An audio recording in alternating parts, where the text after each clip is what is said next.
Thank you. One of my few opportunities to be able to utilize this gavel that this was presented to me by Team Court, a while back, and so it's been sitting in my house, and I've been utilizing it. So wanted to, actually, I think it's a great tool, and we need to have one within the league that we can even have engraved, I believe, League of Women Voters on it. So thank you. So today, what I want to do is, I guess my president's message.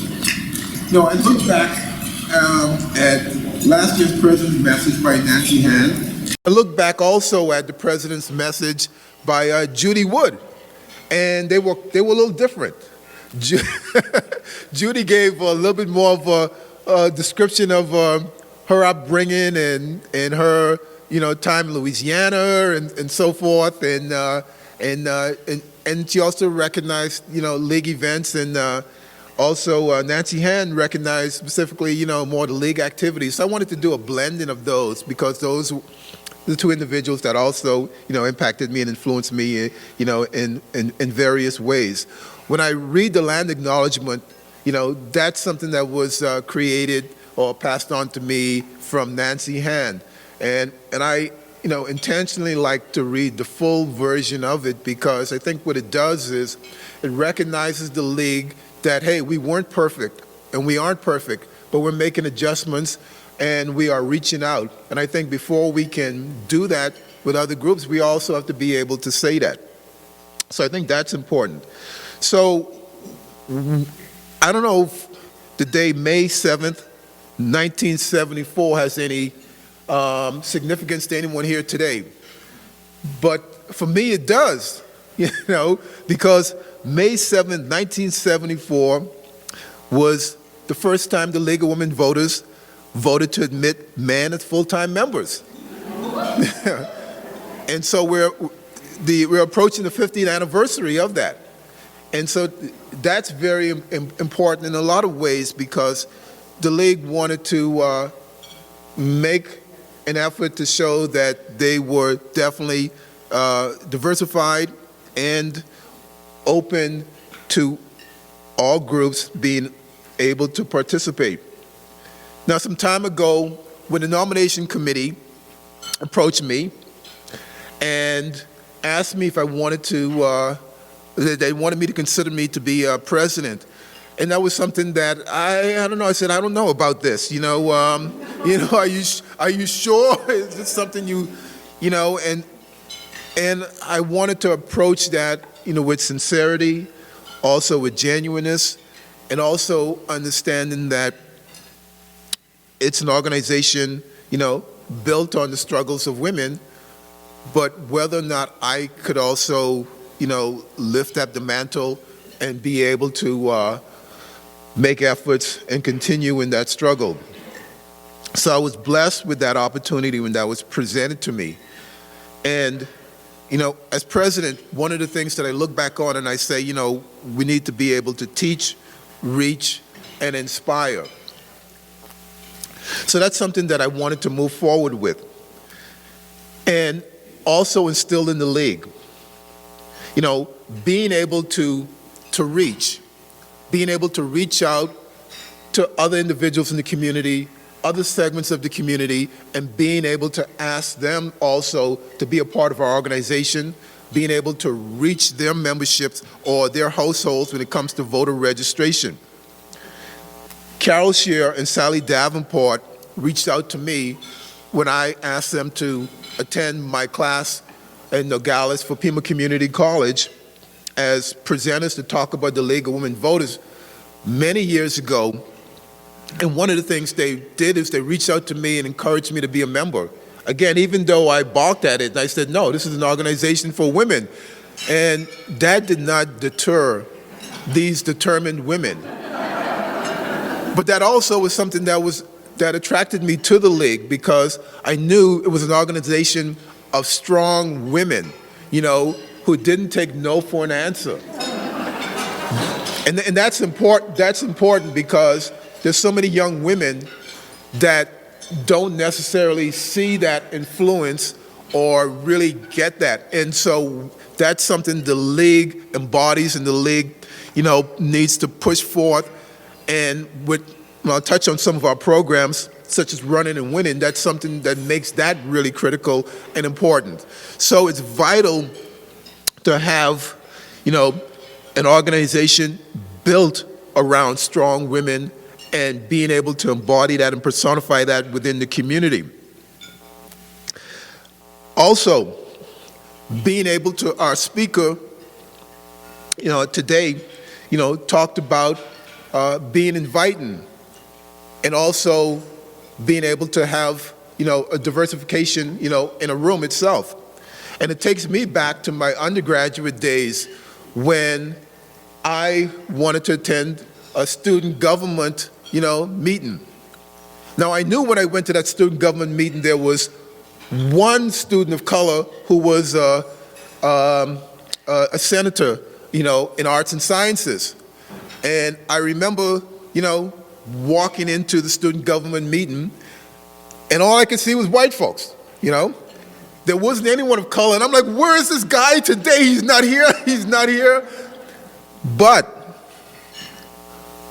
one person came up to me, and she was the president at that time, and she welcomed me and said that she felt, great about seeing me there. Just having someone do that changed the way that I perceived student government, and I knew that I could be a part of it. It's the same with the league. When Carol Scheer and Sally Davenport encouraged me to come to a league meeting, and I finally said, okay, I'll come.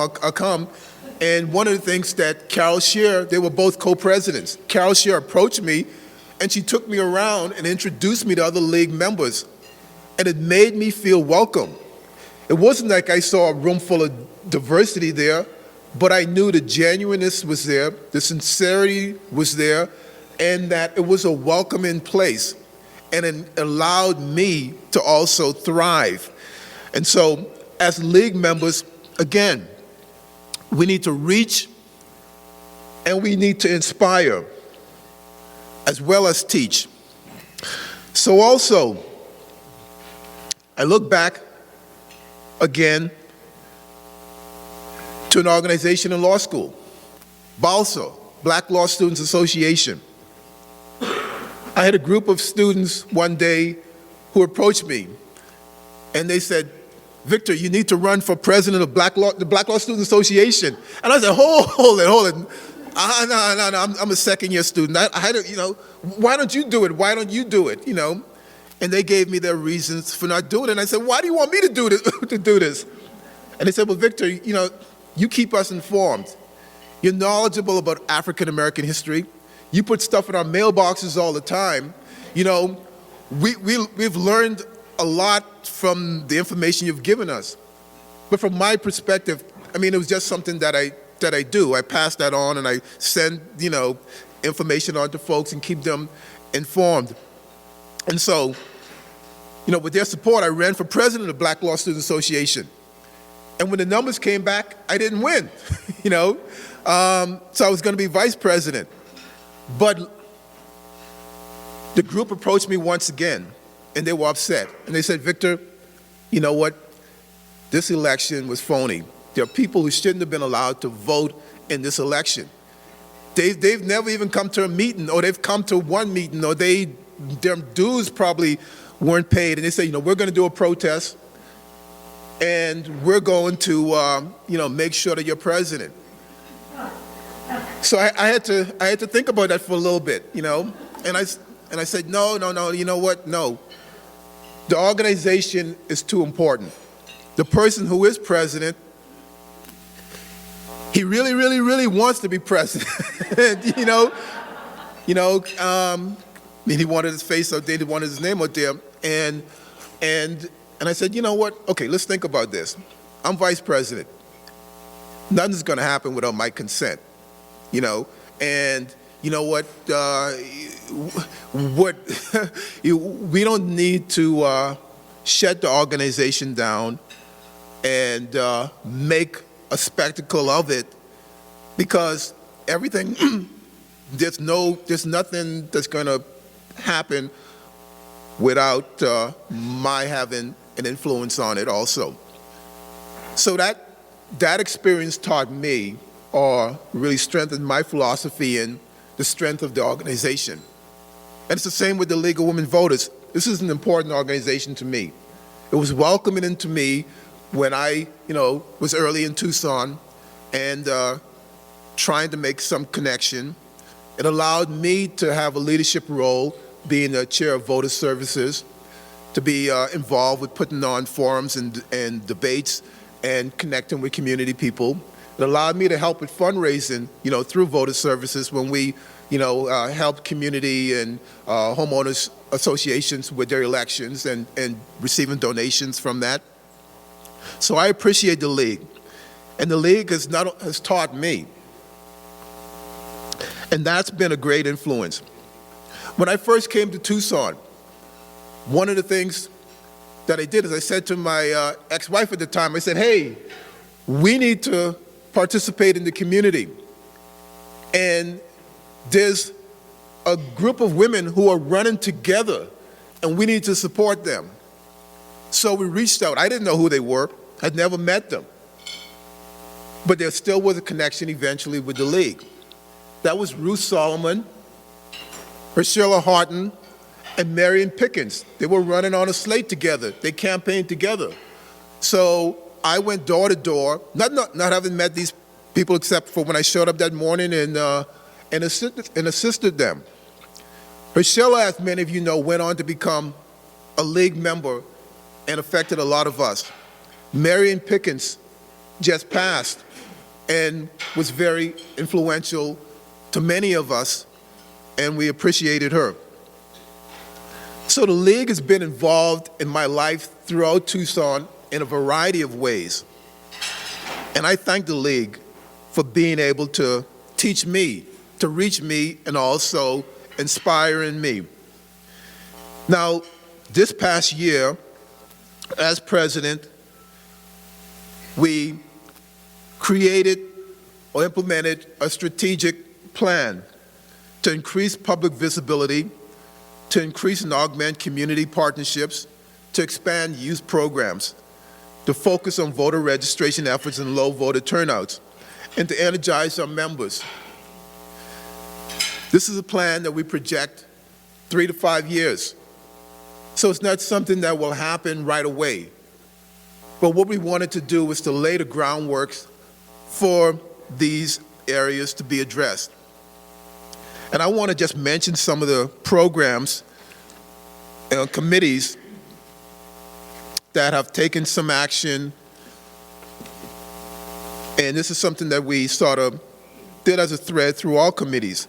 But some of the ones that stand up for me automatically was the DEI Outreach Committee with Nancy Norton, who really did a heck of a job in connecting with community agencies.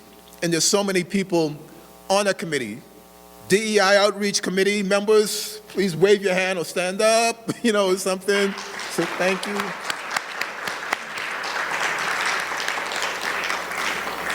So I'll highlight.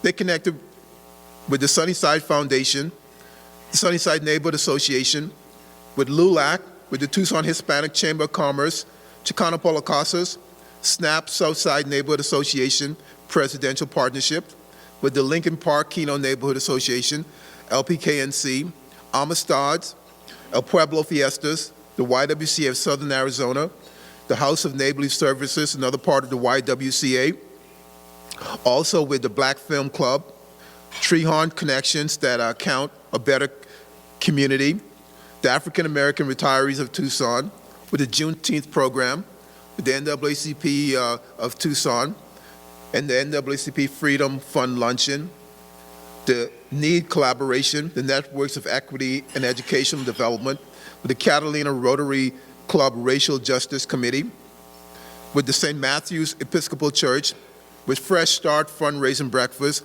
with the Fresh Start International Expo, with the Pima County Reentry Coalition, with the TUSD Education, Diversity, Inclusiveness at Sabino High School, with the OCA Asian Pacific American Advocates. These were some of the organizations, and including the Poor People's Campaign, the Pascua Yaqui Tribes Annual ICWA Conference, with the Hermana Frios Pascua Yaqui Tribal Council, with the Tonoodum San Javier District, and with JTED. So the DEI outreach not only has been connecting with the community, they've been increasing the league's visibility in the community.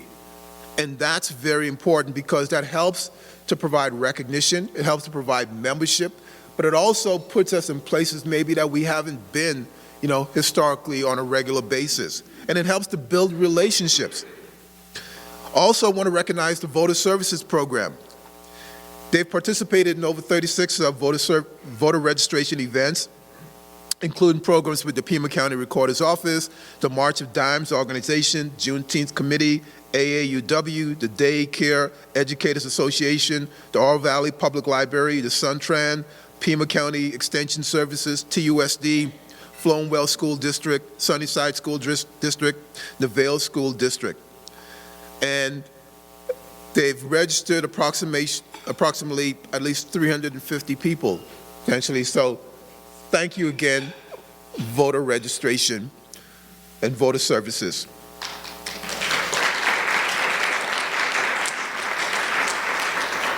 Another committee, the Membership Committee. The Membership Committee held 3 League 101 events over the year. And if you haven't been to one of those programs, I encourage you just as a League member to attend, just to be familiar with it. Because League 101 gives you an overview of the League. If you're a potential new member or you're considering joining the League, it's an opportunity to hear from League members, have a little slideshow also to give you a little overview of it, but also it helps again to have that face-to-face contact, with League members and hear about different committees. So that's a program, you definitely want to attend or encourage friends or to attend also. They had 4 social events at AJ's, a potluck at Reed Park, and many League members attended that. And I thought that was great. Again, that was an opportunity for League members to connect, in a social fashion. And that's so important in building relationships for us to get to know each other better. They also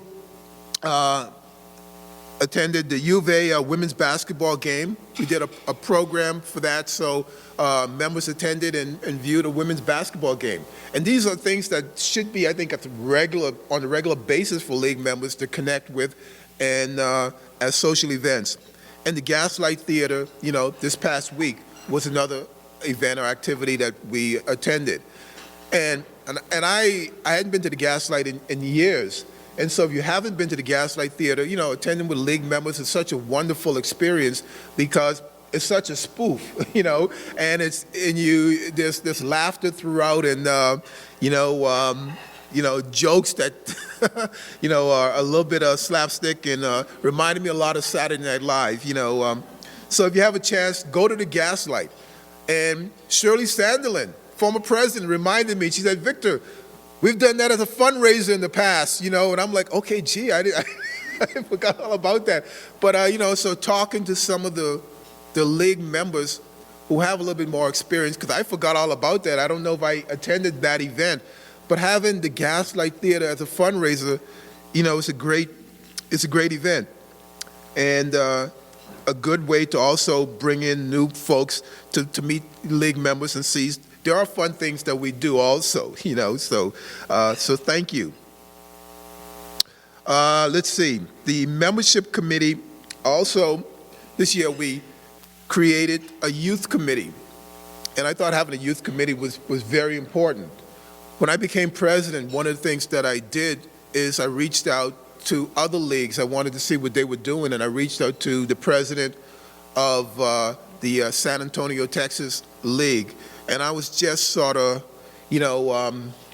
pleased with the efforts that they were making to reach out to youth and having essay contests by creating another segment of it. And so thank you, Kate, for being able to, Kate Stewart for being able to work on the youth committee and create that. They tabled at several events and met lots of organizations, including the Youth Endowment Caucus, Youth and Peace Festival, Major Pima Community College, TUSD EDI Fair, and Tucson High School. They also hosted 3 meetings at the University of Arizona and brought in an intern.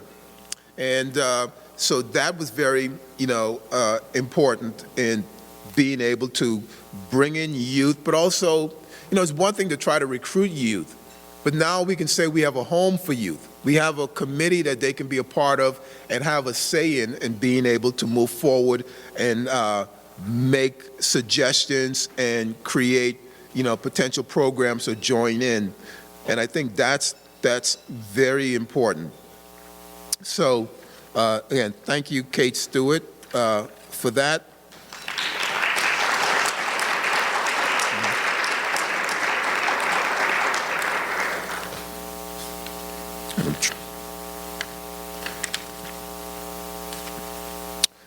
Okay, and I also want to mention Running and Winning. This is an important program to the league. Some folks outside of the league recognize the league specifically from Running and Winning. It's an opportunity for young girls to change their attitudes about politics and in their leadership capabilities, to understand that yes, I can, and have an opportunity to role play that.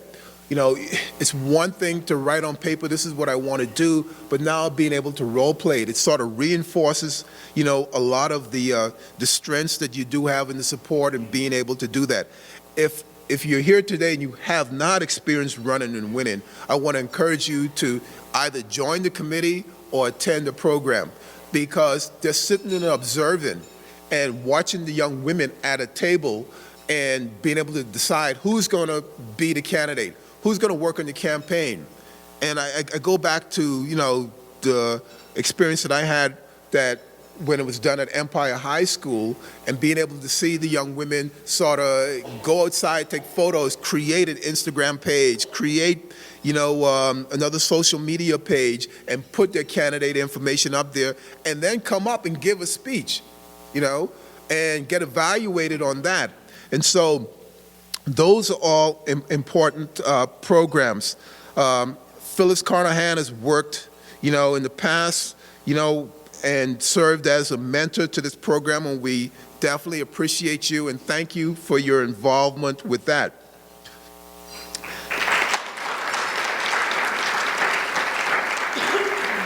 The last workshop was conducted at Santa Rita High School this past September. The league invited elected women from all Pima County, and 16 participated. The young women enjoyed their experience. After the elected women leave, the young girls get to, put it into effect. So what happens is you have the elected officials who are able to visit each table and rotate around, and the young women get to ask them, questions. What was it like? What was your experience like?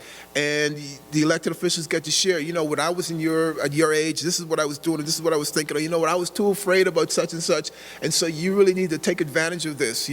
Or what? It's a lot easier than you think it is, but you just have to follow this path. And so just being able to hear that, is a great, influence, and it creates a big impact. Because think of it at your age, if you were in high school and you were at that time period and you had an elected official who seemed supportive of you, how might that have changed your life or affected your life in such a dramatic way? And that's what the opportunity of participating in Running and Winning provides. I also want to mention the National Day of Racial Healing. We had league members participate in that, and that was the reason that it made it such a great success.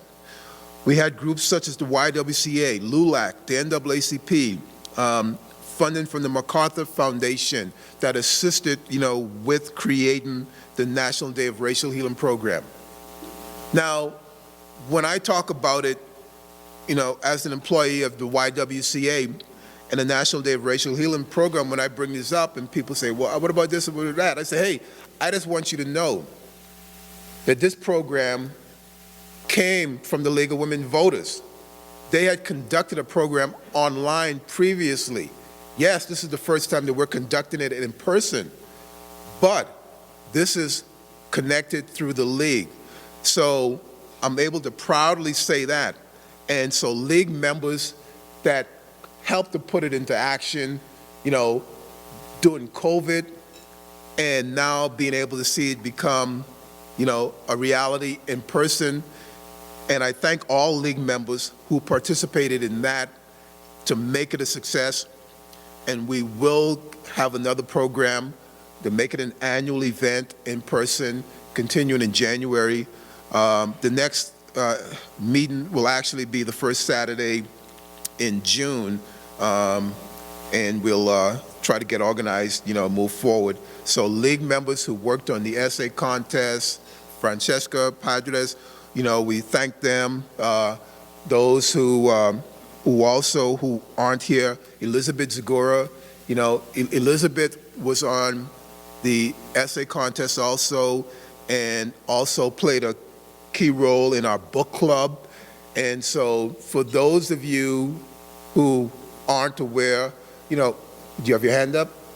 I was going to make sure that everyone knew the unfortunate state of Elizabeth Ziegler's health. She is close to death. It's a very, very sad day. And there are so many contributions that she made on our gun safety issues team and the other committees when you're talking about the day of racial healing, diversity, equity, and inclusion. Elizabeth is there. And the fact that she is now lying close to death, I want everyone to be aware of it. I have her address for, she's living with her sister when she's not under medical care. I don't know if any of you would be interested in being in touch, letting Elizabeth know that you're thinking about her, because listening means so much. Yeah, and that's what I was going to mention. So if folks would like to send, which would be appreciated, it's a card of thanks or recognition, or just to let her know that we in the League are thinking about her. Her address, there's a few people that have her current mailing address. Who's the other person? Judy, and then there's Pat. Is there Pat? Yeah, Pat Markey. So please, you know, you can get her address and just send her just a card of support, because, you know, one of the things we mentioned earlier, and we talked about it really with our board, and asked people to send her a card, because that seems to be something that she really gets a lot out of, you know. I mean, I've sent a card, I've fallen behind, I probably need to send another card. So please, you know, just send her a card and let her know we're thinking about her, because that is important. Oh, you're welcome. And then issues and eggs, you know, issues and eggs.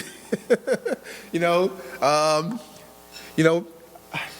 when I did the forum this week, there was Nina Trasoff, right? And I said her name correct. But every time I see Nina, I say Nina, you know, because in my mind I was like, okay, no, she said she pronounces it different. And so I always mess up the name. But the issues and eggs, Nina is going to be co-chair of our committee, you know, this coming year. So if you'd like to join or get more information, please see her. As was mentioned, you know, this past year we focused on murdered, missing Indigenous people. And that was sort of going out on a limb, because folks weren't sure, would people pay to attend a program on murdered, missing Indigenous people? And that's exactly what people wanted, because it's an area, it's an issue that is not often spoken of or not often in the news. And for the League of Women Voters to show that this is an issue that they have concern for, you know, I think it sends a message in the community, not only of our empathy, but our support, our awareness, and it lets people know that yes, the League is trying to be as inclusive as they can. And I think that's important. And so we did as was mentioned, sponsorship brought in over $15,000. Member tables brought in over $7,000. Donation and raffle brought in almost $900. And then we had expenses of a little over $16,000. And so when we looked at it, even in our debriefing meetings, we talked about, hey, you know what? This raffle, we could do this a lot different, because we didn't know we were going to bring in that amount of money. We could do this a lot different and really, bring in, double, from that. And even, engage sponsorship in a variety of ways. There were some sponsors who wanted to sponsor, but they were already committed to other funds, and so they'll be able to contribute, this past year. And just from this past program being such a success, other sponsors are going to want to jump on board. So, and I know the committee is already active in moving and trying to secure a location, because that has to happen first before even we move forward and decide what our focus is going to be. So I know Cherie has already, been working on that. But for those of you who would like to be active and be involved, that committee is one that I would say is very efficient and very productive. And I want to thank you all for being here today. Okay, thank you.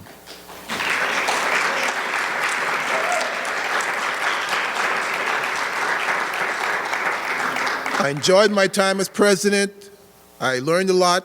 I was inspired, and the league taught me a lot, and hopefully I was able to pass a little bit of knowledge on to folks. So we'd like to move on next to our in memory. Okay. We want to honor league members who have passed this past year.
Yes.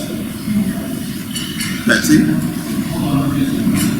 Betsy Bowman, and I also want us to remember Bob Richardson, who is not here to be here, but Bob did so many things for us related to technology with our education events at the library and taping things and getting things set up. And he was a wonderful behind-the-scenes worker. But if you saw me texting earlier, I'll apologize. But some of you may know that Bob, in his will, left his house to the League of Women Voters. And I was texting the attorney who's been working on his probate, and it's not probate, that's not the right word, but something. It's taken longer because the attorney got ill for about a year, and I did too. But anyway, he said that the house is sold.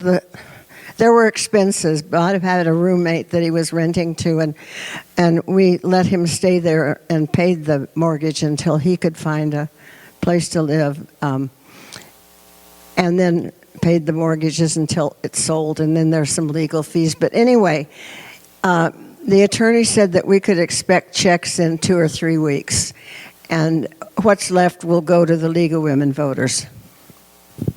Thank you.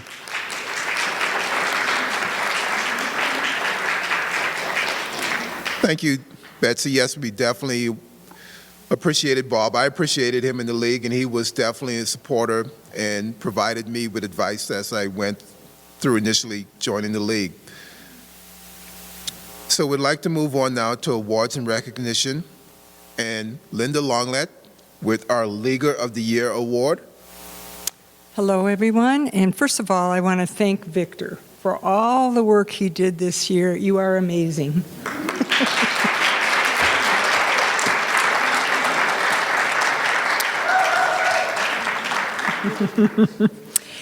Okay, our Leaguer of the Year, I sort of changed this so the person wouldn't know who they were until I got to the bottom. So it's kind of plain. This person is a dynamic individual whose life journey reflects a deep commitment to both personal and community growth.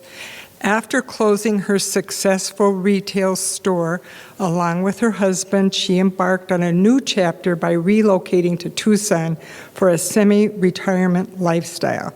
Despite stepping away from full-time work, her passion for creativity and community engagement remained steadfast. Driven by her artistic flair, she delved into jewelry design and abstract art, showcasing her self-taught talents. However, her interest extended far beyond the realm of artistry. Throughout her life, she felt a compelling urge to contribute to causes she deemed meaningful. This led her to engage in a diverse array of volunteer activities, showcasing her versatile skills and unwavering dedication.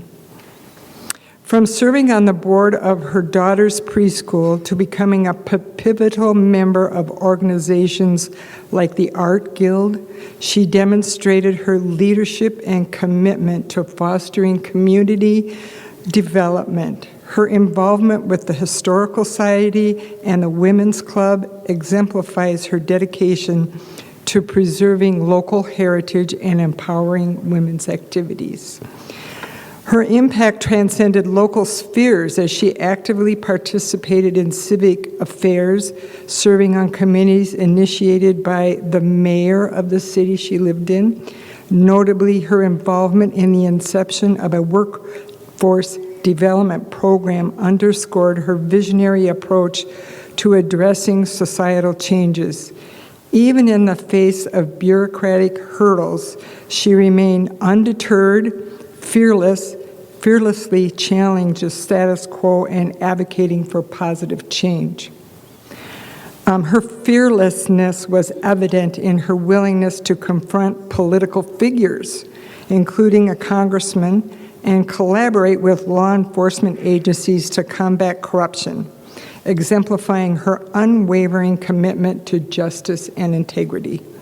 Upon settling in Tucson, she found a new avenue for her passion for civic engagement through the League of Women Voters. Aligning with the organization's values, she found a platform to channel her energy and convictions effectively. Her journey reflects a fusion of creativity, activism, and deep-rooted sense of community responsibility. Her academic background in education, coupled with her diverse experiences, exemplifies her multi-faced approach to life and her unwavering commitment to making a difference wherever she may be. With that, I would like to introduce our Leaguer of the Year, Nancy Norton.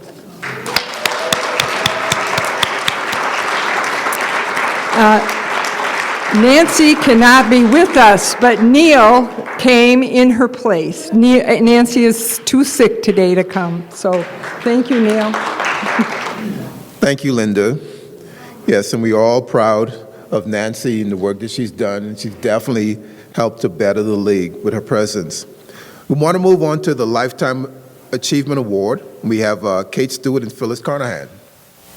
I'm going to do a twofer here. And many of you know me as the membership chair. You've been emailing me about your membership. And also Judy Wood. We've been working on this together. And today I have the great honor as a member of the Judy Wood Fan Club to present her with both her 50-year pin, and we're also giving her a Lifetime Achievement Award today.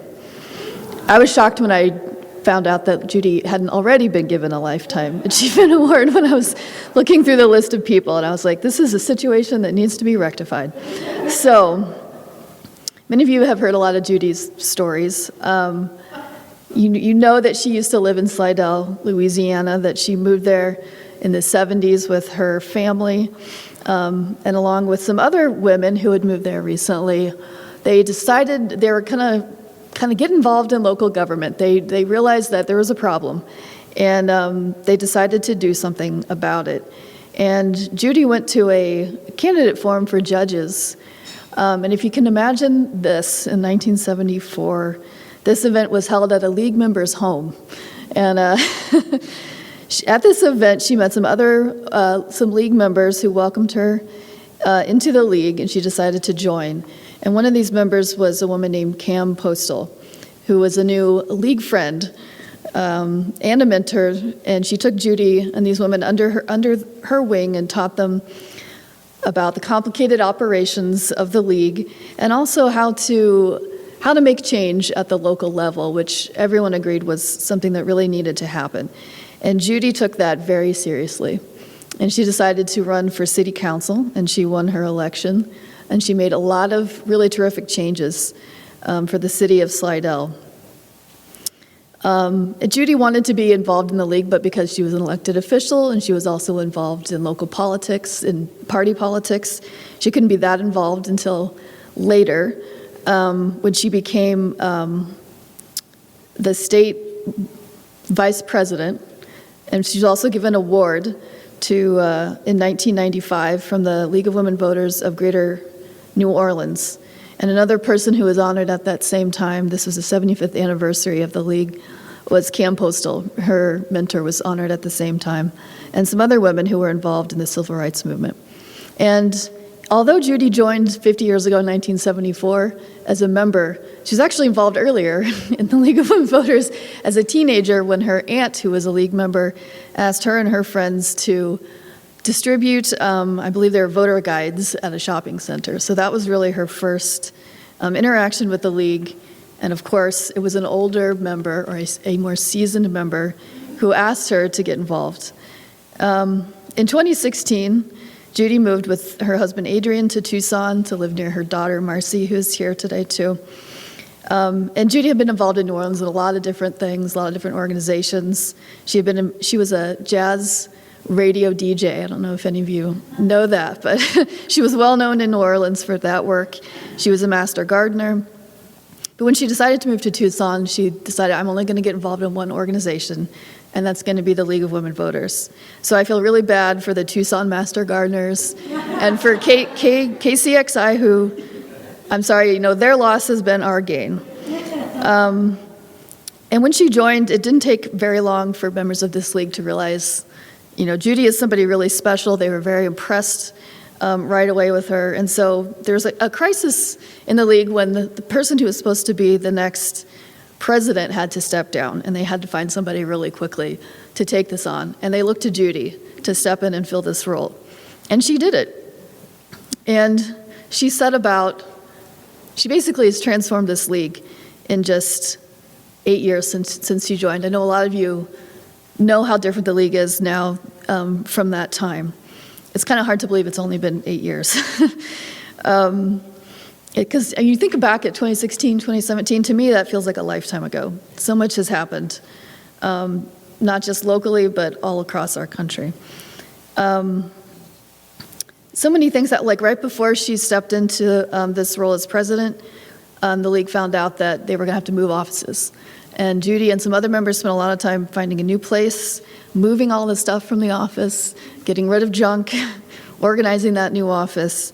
It's become an incredible space for us to use, and very welcoming. And if you've ever been able to find anything in that office, it's because of Judy Wood and the work that she does to keep it organized, to keep it fully stocked. If you've seen those little labels on the shelf, which I love, I love that she's done that and spent so much time doing it. During her first year as president, I guess her only year, she started a weekly newsletter. This is something I think she had done before in New Orleans, called Mail on Monday. I don't know if any of you remember that. It was called Mom. And it was super helpful email, and it really only went out to people who wanted to be on the email, so the really involved members. And it was super helpful. That later became what we now know as This Week in Greater Tucson, which is something, an incredibly helpful way for us to know what's going on. I believe this happened when Judy was president, that the National League, they approved a new DEI policy. They told leagues across the country that you should be doing something about DEI, you should start a DEI committee. And Judy said, I really don't know what that means, but we're going to do it.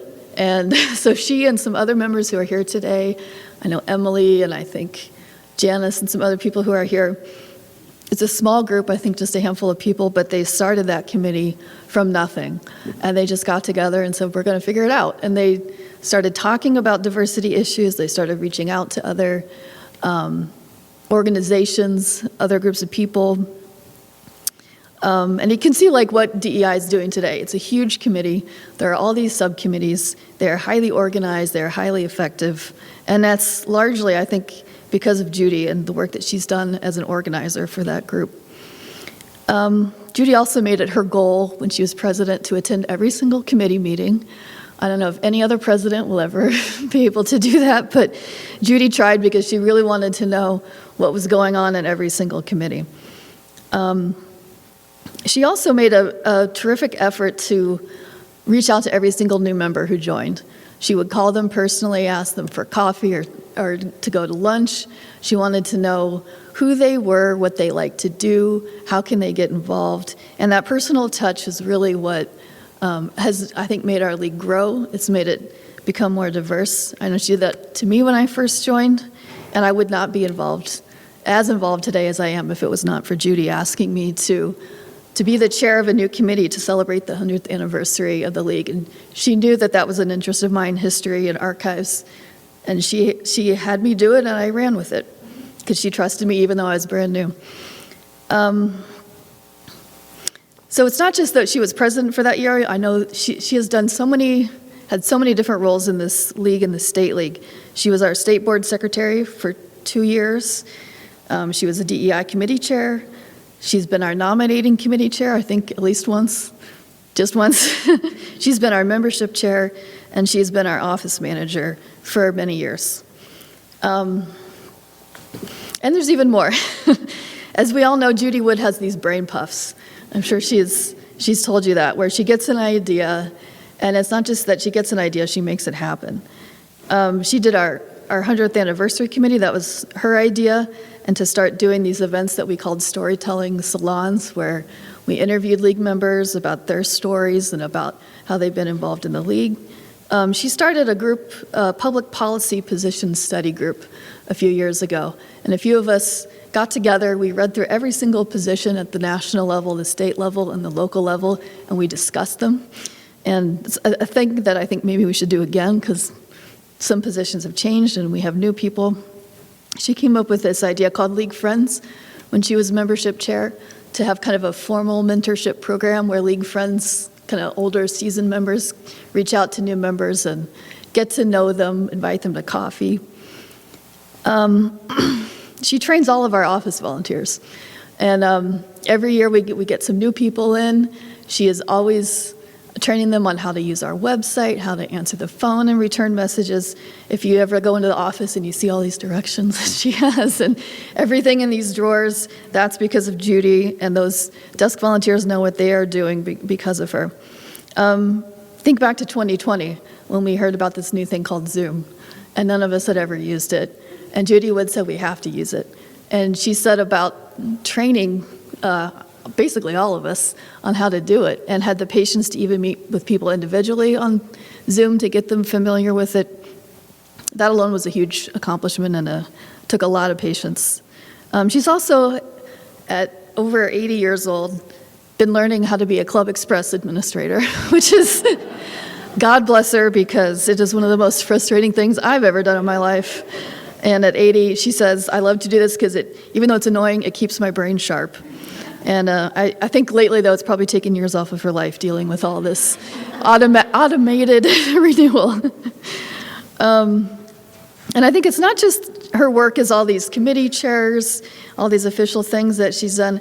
I think Judy deserves this Lifetime Achievement Award. It's because of the attitude that she brings to everything that she does, and also the lessons that I think she's taught me and so many other people. And some of these I wanted to say because I know I've learned so much from her. The first thing I always think about is always read the bylaws, our policies, our procedures, our positions. Well, that stuff is really boring, but it's so crucial to know them, and if you don't know them, to know where to find them on the website is really important. If we don't have a policy or a procedure or a training video yet, we really should make one, or we should revise the old ones that we have. She's also taught me to take ownership of your brain puffs. That means you don't just have the idea and expect somebody else to do it, or it'll get done someday, that you take charge and you make it happen. She taught me that it doesn't matter how old you are, you can always learn something new. She's taught me that all of our skills and talents, no matter what they are, no matter where we come from, that those skills and talents are useful to the league in some way. We can find a slot for anyone. To take the time to meet people, to greet them, to get to know them personally, welcoming new members, it really pays dividends. All that free labor pays dividends. That knowing the history of this league is just as important as understanding our policies and how we operate. To always be prepared. And this is something sometimes I'm like, oh God, I can't do one more meeting, but to do a rehearsal before an event, to write an agenda before a meeting, to read all those board reports, always show up to a meeting prepared. And to ask for help. Like, this is something a lot of us struggle with, but ask for help and do it in a way that makes people want to help you. She's also taught me that we are the most effective at the local level, that we have a voice here in Tucson, that people respect us, and we need to take advantage of that power that we do have. And also, there's no better way to get people excited to join our organization, to make them want to help and to want to make a difference, than to make them feel welcome and to make them feel included and to make them feel supported. So I want to thank Judy for all that she has done for all of us over these 8 years. And Judy told me, she said, I do not want any gifts. Do not give me a plaque or a gift card. And I said, I won't do that. But I had my own brain puff recently. I wanted to do something special for her because one thing that she values so much is passing on knowledge to new members. And so one thing I want to do is gather. I know I'm not the only one that has a bunch of stories about Judy. I know that all of you do too. So I would like to ask you to send me your stories by email. I don't care if they're just a few sentences. I don't care what they're about, whether it's when you first met her, what she taught you, how she became your friend. Whatever you want to tell me, that's terrific. Just write it up and send it to me. I want to compile all of these for Judy. And she may not want a hard copy. That's fine. I'd be happy to, to send her a PDF. But I want to print one out for the league office so that we know, that future members know what an inspiration that she's been, as really a model member, and all the useful things that she's taught us about how to be a really terrific league member. All right, I think that's all that I have to say. But I know Judy wants to stand up and say a little bit about this award.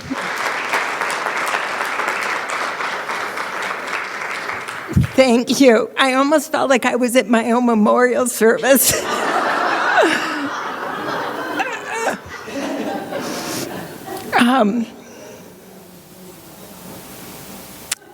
8 years ago, we moved to Tucson.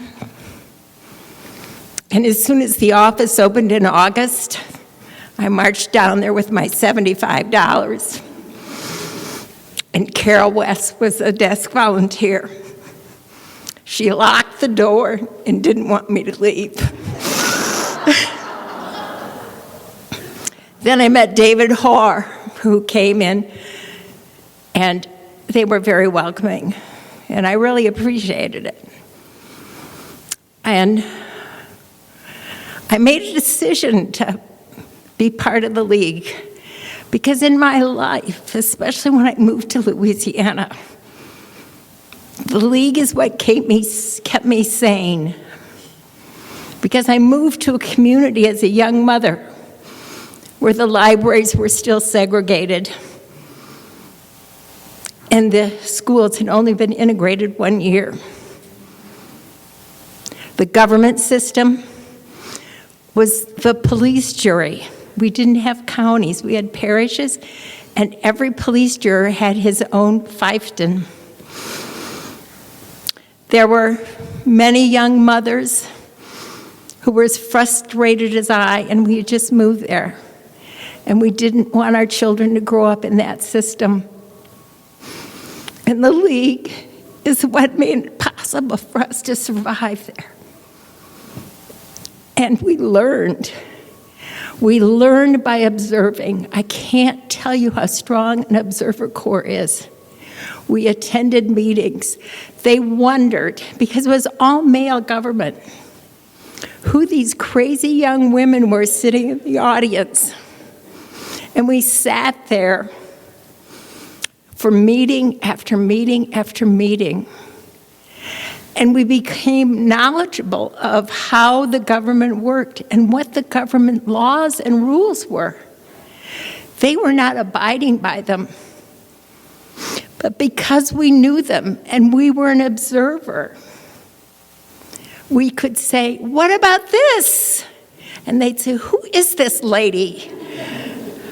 But they soon came to respect us and to know that the League was a very powerful group in this sleepy little area north of New Orleans.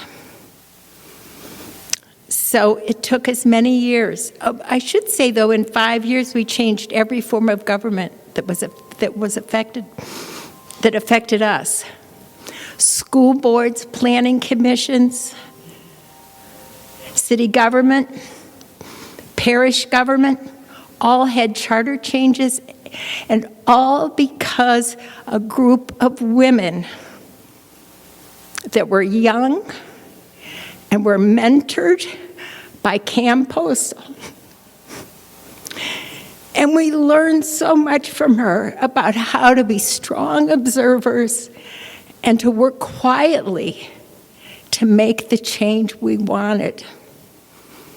So when I came here, I found a League unlike any League I had ever been in. You are so welcoming. You have so much talent. You are so caring. And you made me feel so at home. And I know Adrian jumped in too to really help. It was many years of transition, but it was so wonderful to be part of this League and to be part of all of you. And I had thought about naming individuals, but I would leave so many out that are so important. So I encourage you to be a mentor. Reach out to the young ones, just as my dear aunt did when I was in high school and said, "It's time to be involved in your government." Or when there's someone new and frustrated about what's going on, mentor them, help them learn how they can be part of change, because that is what is so important in this world, is being part of making the government we want for us. Thank you so much.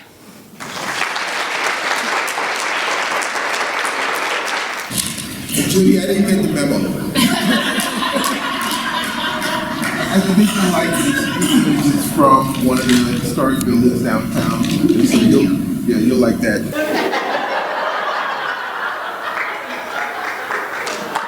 And I know the photographer personally, lives on my street, so yeah. Phyllis? A few weeks ago, I was asked to talk to Carol West because she is receiving her 50-year pin. And so I called her up and I said, "Carol, I need some information." And she said, "I'll just send it to you." So I'm going to read what she sent me. Carol said, "I joined the Corvallis Oregon League in 1973. A friend invited me. to join. Our unit met at the Episcopal Church, and Justin, who was a toddler, went to the school church nursery with the other children. There were lots of young mothers in the league group. After a time, we started meeting at the Benton County Library, where that league is still meeting today. I remember that I was involved in a program on county finance. The only problem was that my notes were in a packing box on the way to our new house. Which box was it? Another longtime league member came to my rescue and coached me. When we moved to Tucson in August of 1985, the first thing I did was to register to vote. The second thing I did was join the League of Women Voters. And everyone was so friendly. I remember she needed a job. We had 2 kids in college, and I needed a job. I remember Lois Kolakowski told me about a job opening in her office, and I applied for the job working from the Southern Arizona Water Resources Association, and I was hired. I remember riding to the day of legislative in Phoenix, and I think we had lunch with our legislators. Janice Marcus was lobbying for Planned Parenthood. There was a woman running around with a condom pinned to her shirt. I was amazed. This was Arizona of all places? Oregon, yes, but not Arizona. I have benefited from my league membership in so many ways, and especially appreciate the friendships of so many people who are league members. I really didn't know many people in Tucson when I moved here, but the league was so warm and friendly that I felt right at home. What Carol did not include was that she also started Issues and Eggs when the league was in a real financial bind. And with the support of East Side Unit, we backed Carol in doing this, and it's been our major fundraiser ever since. Carol also served 2 terms on the city council, and if you ever go to Udall Park, go over to the Senior Citizen Center. It's named after our own Carol West.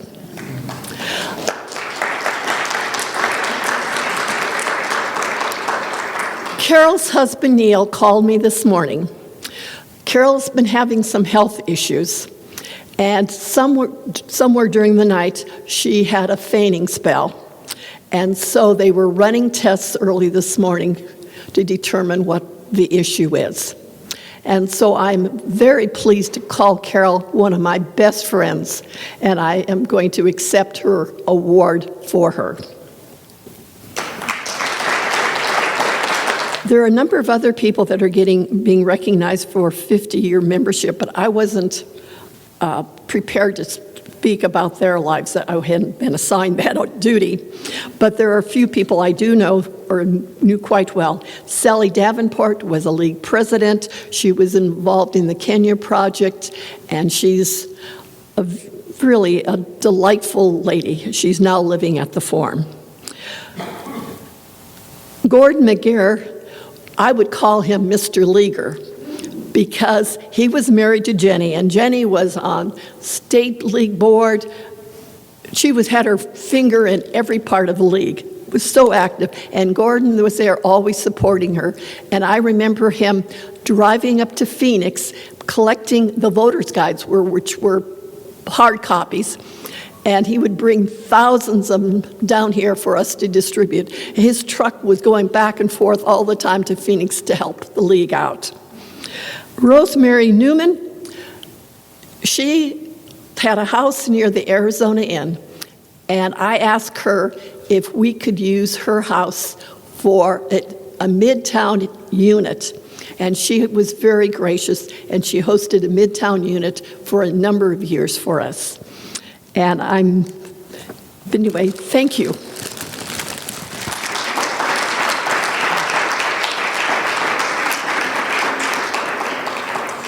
Yeah, I remember when I first came to Tucson early on, and I went to a Toastmasters club meeting at the University of Arizona area, and I went to several meetings, and there was a woman who came in there, and she was really interested in water issues, and I was like, water issues? And lo and behold, I watched her evolve, and that was Carol West, and she became a part of City Council. I want to also recognize someone who is in attendance currently, our Pima County Recorder, Gabrielle Casares Kelly. Thank you for being here. Okay.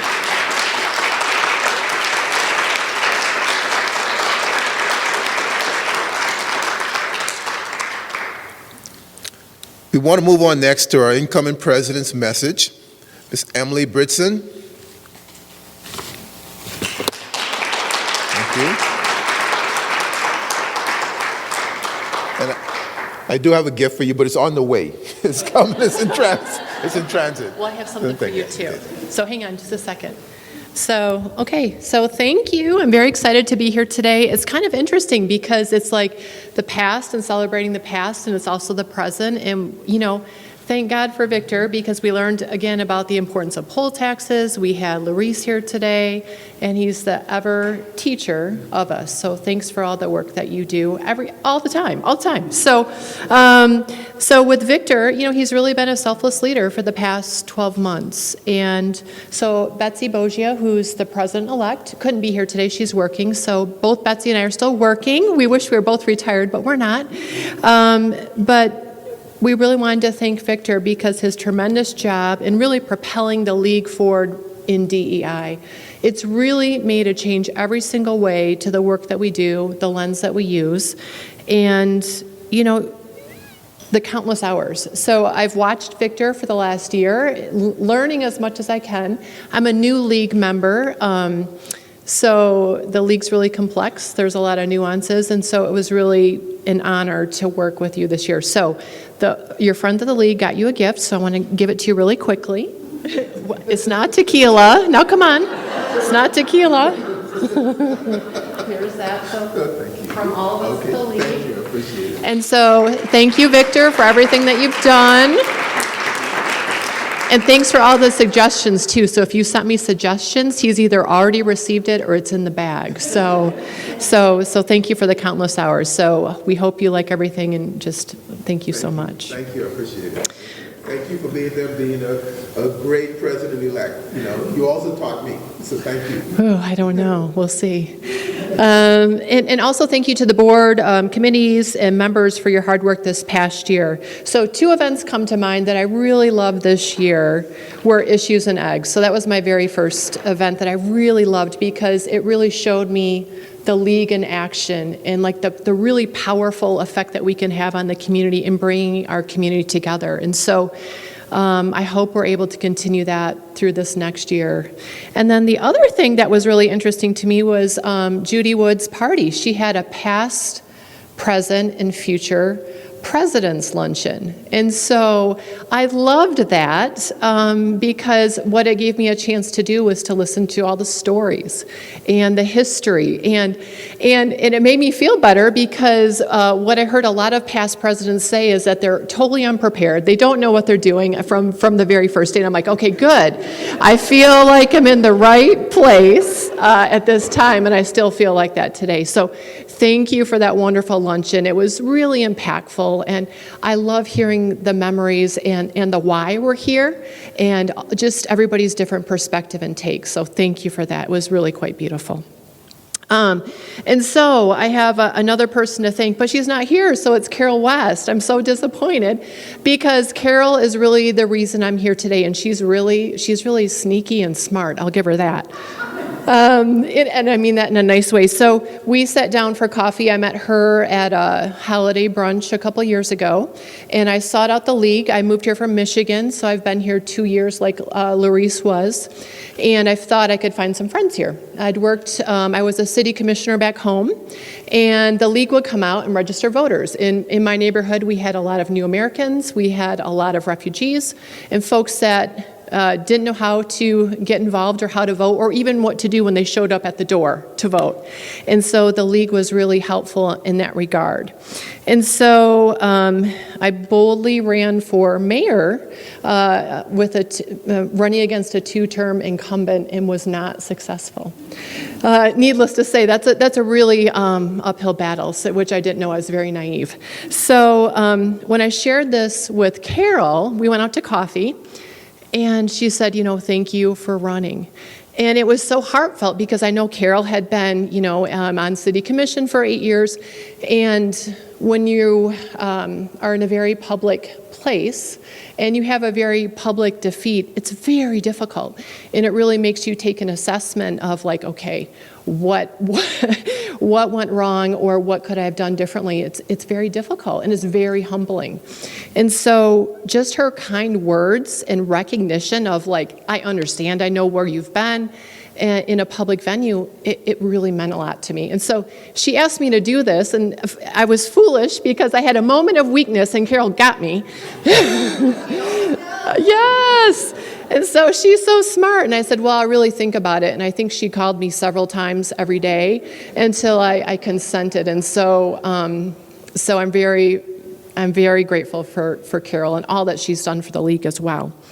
And so I'm really excited today because Betsy and I are going to work really closely together over the next year. So Betsy Bogie and I, we're kind of going to tag team and be a pair and work together so that 12 months from now, she's really ready to stand up and take on and, start work off of everybody's work from today. And so some of the priorities that we talked about are really just working in a collaborative, positive manner. And so we have a busy, important year and really leveraging people's strengths, letting go.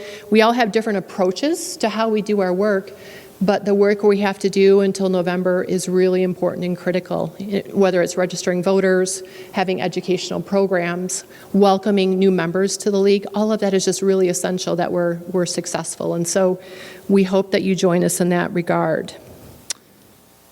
The other thing we think is really important is obviously Arizona has 22 tribes, of which Thana-Autham and Pasco-Yaqui are located right here.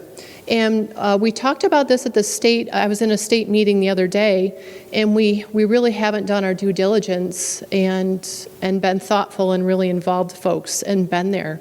And so our goal really is to become trusted partners, is to become allies. It's really to be present. It's not always asking and taking, but it's to be present and be thoughtful. And we really want to approach this as not being an activity where we check the box, but a really long-term relationship where we're there to support folks. And when they ask us for help, that we give it in a meaningful way that is fostering a relationship for a long time. And I do believe this is going to be a priority at the state as well. It hasn't been. We haven't done the work, and then I hope that starts today. The other thing that really has been inspiring to me is just us being courageous. We've had an attack on women's rights lately. I've been involved in the Arizona Abortion Access Act. And Victor and I were at the Tucson Book Festival. We met Sarah Cooper, by the way, who's one of my personal heroes. If you don't know her, you should Google her. Victor knew her from the book she wrote, and I knew her from the videos she made, so it was an amazing day. But besides that, it was interesting because I had on a bright orange t-shirt and it had volunteer in back. And that's how Sarah came to see us because she thought I was a volunteer for the book festival. And so it was really great, but it was kind of a strange way to meet. But I had people ask me at the book festival, well, aren't you afraid to wear this t-shirt? What is it like when you're asking for signatures or when you're talking about this? And it really made me realize how much work that we have to do. I don't have kids of my own, but I have a niece who's 21. She'll be a senior at Michigan State next year. And my boyfriend has a 13-year-old young person at home. And so I feel very strongly that they should have more rights than we do, and we can't continue to go back. And so our ask of being courageous means I kind of equated it to being a firefighter, where we're running into the building and we're doing things. We're not waiting by the sidelines, but we're really taking action. And if we're uncomfortable with that, maybe it's asking why we're uncomfortable. What is it that's keeping me in a place where I can't participate when it comes to women's rights, and really taking an active role. So I hope we do that. The other thing we want to work on is building our strategic plan and the priorities that we've talked about the last year. Working smarter, not harder, and asking yourself if the work you're doing for the league is really moving the needle, right? Are we really looking at solutions and long-term outcomes? And if we're not really evaluating that, making sure that we're doing that. We also want to make sure our work falls inside of the U.S. and the state, framework, because we are one team and we're rowing the boat together. And then the other thing, I think one of the two last things is be bold when it comes to programs. Like, I think Issues and Eggs is a really great example of what we can do and how we can really impact the community in a positive manner. And I hope that really continues. Victor did a great job giving us the courage and being thoughtful of stepping outside of our comfort zones. And I really hope that continues. And the whole committee. So thank you for your work.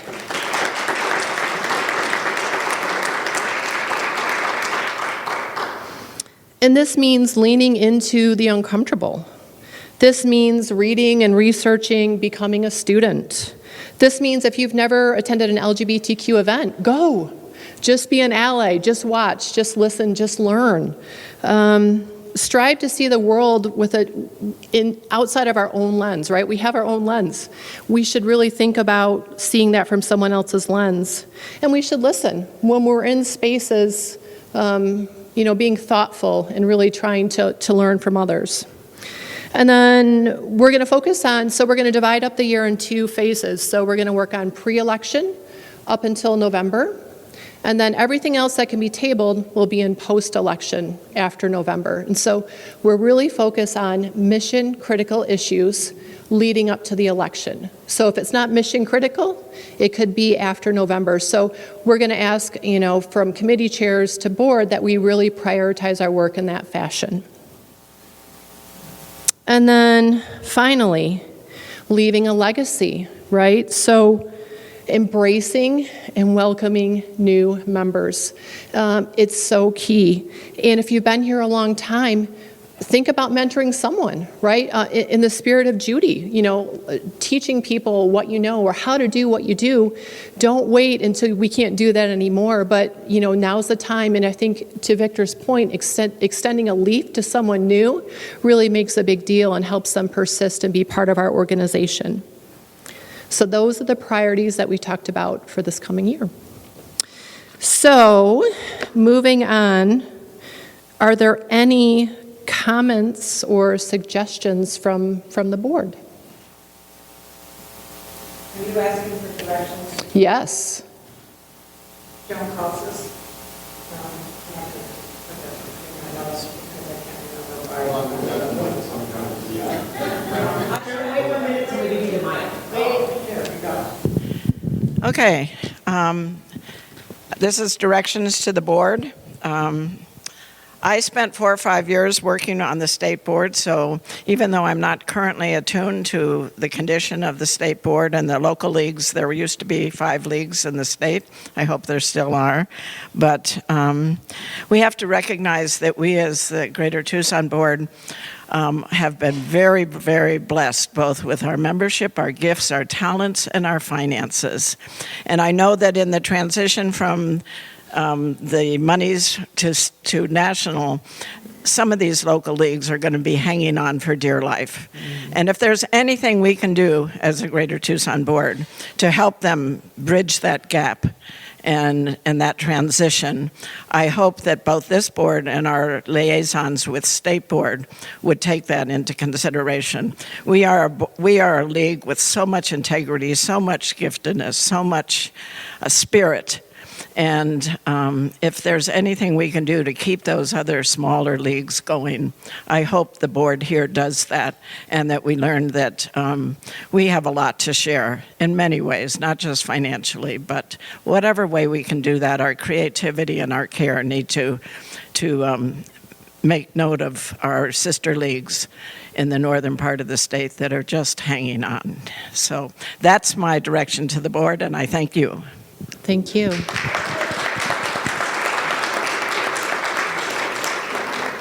Anyone else? Direction? Oh, yes, back here. Hi, I'm a brand new member. My name is Ann McMahon. Having worked in the election the previous year, I just wanted to applaud you for focusing in on that. Okay, thank you. Does anybody have direction for the State Council? So the State Council, if you haven't heard, will be held on May 17th and 18th. This year's theme is Advancing Equity, Empowering Voters, and Defending Democracy. Registration is still open through the 6th, so if you have not registered yet, please do. Please come and be part of the discussion. Is there any direction for the State Council? Yes. Yes. Registration is on our website. We'll be at Pima Community College, Desert Vista. And Victor and I have an appointment there at 2 o'clock today to look at logistics. So we're hard at work. We have some great speakers. We have some great programming. And so just encouraging you to go. Yes, did you have direction? Or no, you're just waiting? Okay, and then finally, we have our national convention, which is June 26th through the 30th in DC. I'll be there. I think one other person is going in person, and then we have several people that will be attending online. This year's theme is Turn Up and Turn Out. Is there any direction for the national convention? No? I just have a question about Yes. that. So I wasn't part of the change in the how dues are collected, et cetera. But I've heard through the grapevine that half of the people, or some of the people that were voting were present, and some of the people were online, as you spoke. That will also still be the case. And there was a question about the voting, and some of the people that were not present felt that maybe the technology didn't allow the votes to pass, to be counted. Now, this is sounding a lot like maybe our prior presidential election. I don't want to cause anything crazy like that. But as a relatively new member, I joined a couple months before you did. As a relatively new member, every time something happens in this organization that doesn't feel democratic, it doesn't feel like voting is supported and uplifted. There may be good reasons for doing some of the things we do, but if it's not democratic and if we're not protecting the right for people to vote, it will end up harming us. So, I don't want you to cause waves up there, right? But I think that the people in power need to realize that we're paying attention. Yeah. And, if they're not supporting those two tenets, maybe they're in the wrong organization. Okay, thank you. Thank you. Any other comments for either local, state, or national? Oh, yes. Right here. I have been asked to remind you that we have some wonderful Vote 411 signs. As you know, Vote 411 is the national website for candidate information throughout the state. National, state, and local information. And we hope that you will be able to find a place in your vehicle or whatever you got here on your bicycle for one of those signs to take home. And if you can't do that, call the office and advise the desk volunteer, and we'll get them to you. They're being stored at the office. So thank you very much. Okay, thank you. All right, oh, yes. I just have a recommendation. A number of years ago, I had been at the Tucson Festival of Books, and I was really, at the very beginning, of my obsession with voting. And I came to the League of Women Voters tent just because I was very excited about voting. And I was interested. I wanted to join. And it was $75. And at the time, I was a classroom teacher. Yeah. I was broke out of my mind. I was there because it was a free public event. And, you know, I was like, oh, well, you know, I'm really interested, but I'm not, I really can't do $75. Around the same time, I had been around the Progressive Democrats of Southern Arizona. And you know, I expressed a little bit of it, a tiniest bit of interest, because I wasn't sure whether or not I wanted to be a Democrat either. I have very strong criticisms talking about, you know, feeling left behind as a person of color, as a Native American person, by all parties. And so I had expressed that very small, tiniest bit of interest. And then I got an email that said, we have scholarships. If you are interested in joining our organization, we have a scholarship for you. And I'm like, I guess. All right, well, if I have a scholarship, I guess I should go to your meeting. And I became the president eventually. And it was something that kept me in the loop. It was something that drew me in. And as somebody who, again, working class individual, mom of, at the time, 2 young students and all of that, I think something such as that, when we are talking about equity, equality, bringing in young, diverse people, I think that is a very real barrier for a lot of people who are expressing interest. And I think that I would love to see that for the league.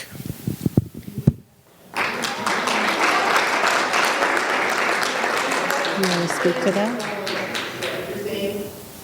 Nobody knows in the public about that. And we see it in our membership material, but the world out there has no.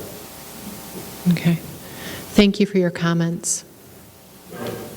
Yeah. We do have scholarships. I hope everybody knows about it. I'm afraid that sometimes people don't know about it. And if you're talking with someone about membership, please, and donations, I was going to say something in a minute about donations, but you can earmark your check. If you make a $50 donation and you want it to go to scholarships, just mark that on the check. I've got a special place on the income or the receipt statement that where we put that, and that is absolutely.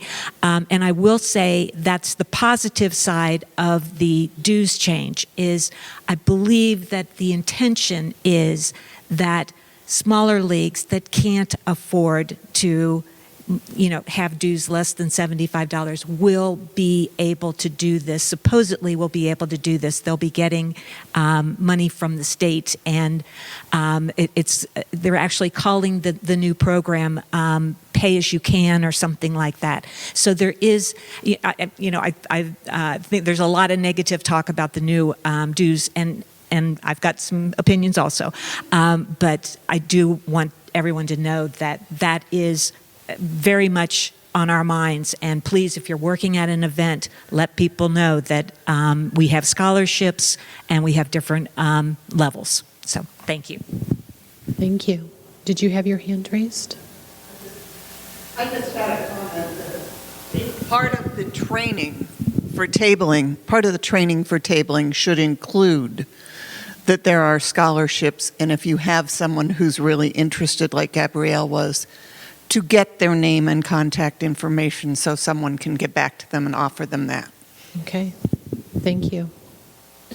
Yeah, and we also have the student membership rate, and we also have the $15 membership rate also. Okay. Any other comments? I'm Teresa. For the national, I'm hoping that at the national level that there will be some guidance on how this nonpartisan organization addresses the elephant in the room. And the elephant in the room is a presidential candidate who is destroying democracy. Yet we are nonpartisan. How do our volunteers address effectively the threat to democracy without talking about the instigator of that threat? And I know that there are some leagues throughout the country that have gotten into some trouble. They have been dissolved because they are talking about the elephant, and they shouldn't be. And their trustworthiness has therefore declined. So how do our volunteers go out and really talk to young voters and get them to register to vote, and talk about the need for them to do so because our democracy is so much under threat? How do we do that effectively as a nonpartisan group? Thank you. I see there's another comment at the same table. Yes.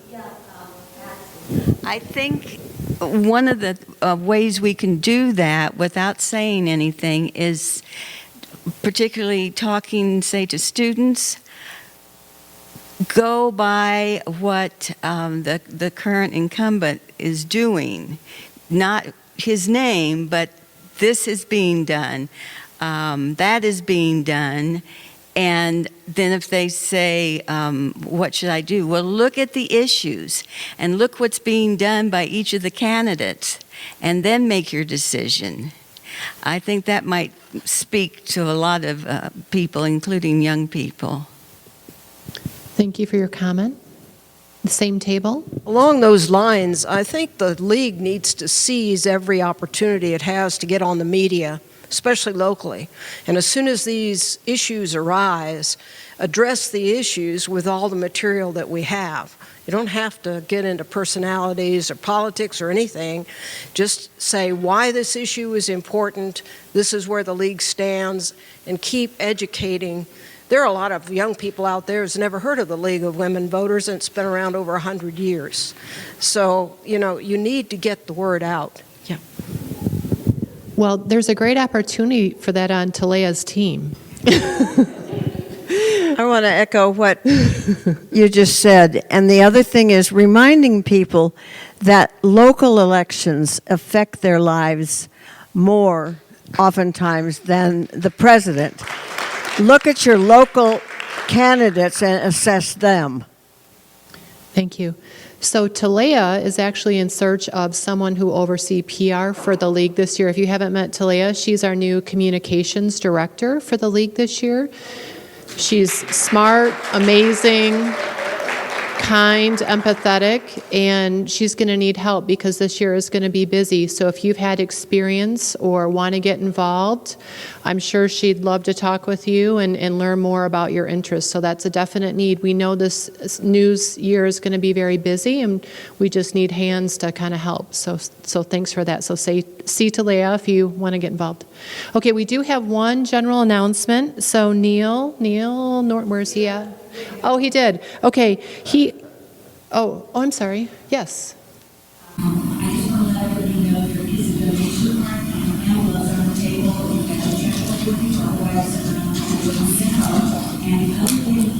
Thank you. The other thing is the lavender, which I picked because we're going to have such a busy year. Lavender is supposed to be very soothing. So on the back of the card in the plant is a number and your seat from the right. Count your seat. This happens to be 6. 1, 2, 3, 4, 5, 6. You get to take the plant home if you want to. Otherwise, offer it to someone else, okay? Okay. Thank you. One other quick thing, really quickly. So Neil needs help at a DEI outreach tabling event at the Chinese Cultural Center tomorrow from, I think it's 10 to 1. So Neil Norton, he's not here right now, but if you can help out tomorrow, he'll help. Okay, is there any other general announcements before we disband? Okay, all right, I think that's it. All right, thank you. Thank you for coming.